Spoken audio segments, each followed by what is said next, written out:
worry, fear, and doubt cannot, say that with me, cannot survive while praise is in the atmosphere.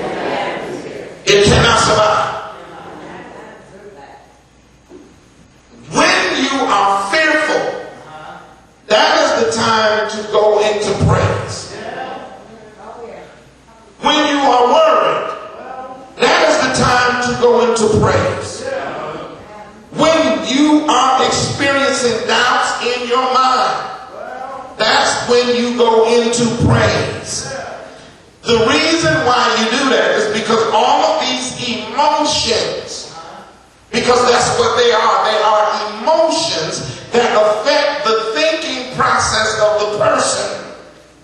So all of these emotions are designed to break you down.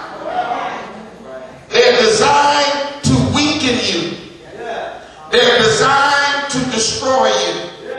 And they are designed to work in conjunction with Satan, who produces these thoughts and place them in your head. You don't hear what I'm saying. When you're worried, it is not a product of God, but it is a byproduct of the devil, who places worry into your mind, which will eventually make it into your heart. Are you with me?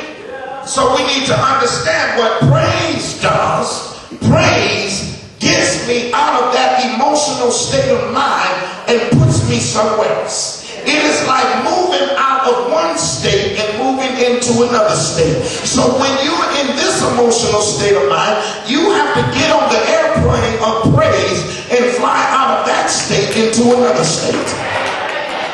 Can I get a witness?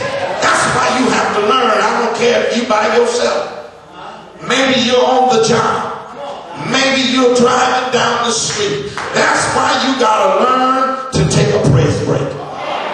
Can I get a witness? You got to, when worry comes, you need to take a praise break. When doubt shows up, you need to take a praise break. When fear enters into your heart, you need to take a praise break. When discontentment and loneliness shows up, you need to take a praise break. When people begin to anger you and cause you to try to get you out of character, you ought to just step back and take a praise break, because the ultimate goal of the devil is to destroy your praise, because he understands that power in your praise.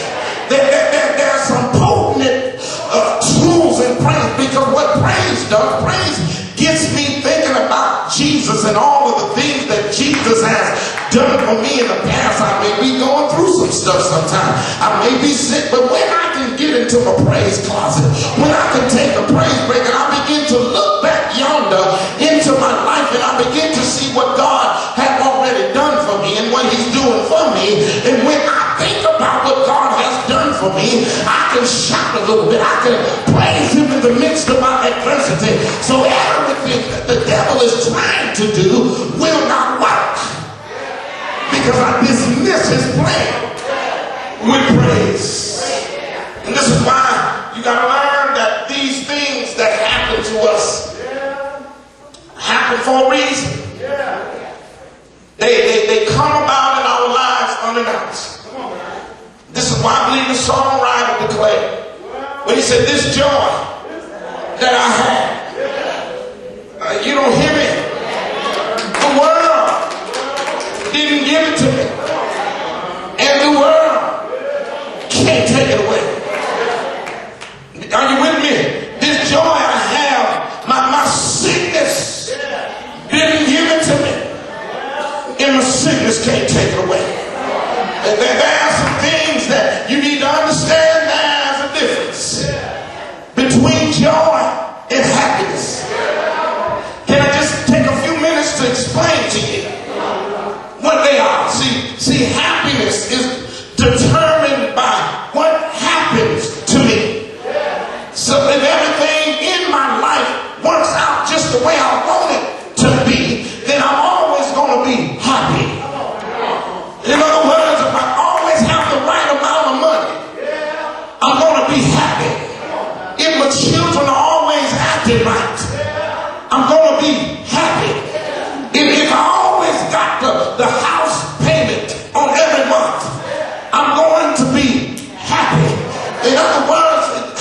happiness is based upon what happens in my life. But I stopped by to tell you, everything is not going to work out the way you want it to work out.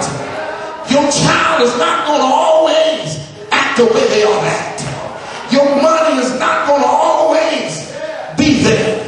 Therefore, when these circumstances come into your life, you need some joy to get you through your trials and your tribulations.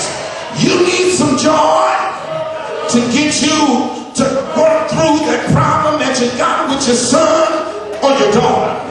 Can I get a witness? You need joy to get you through the day when you know that you don't have any money in the bank account and the light bill is due. You need joy to get you through the rough hours of the day when you know that they're getting ready to lay you off. You've already gotten a notice that the plant is going to shut down, but now you're worried about how you're going to take care of your bills. But I stopped by to tell you, on the way to heaven, we serve a God that's been taking care of you all the way up to this point.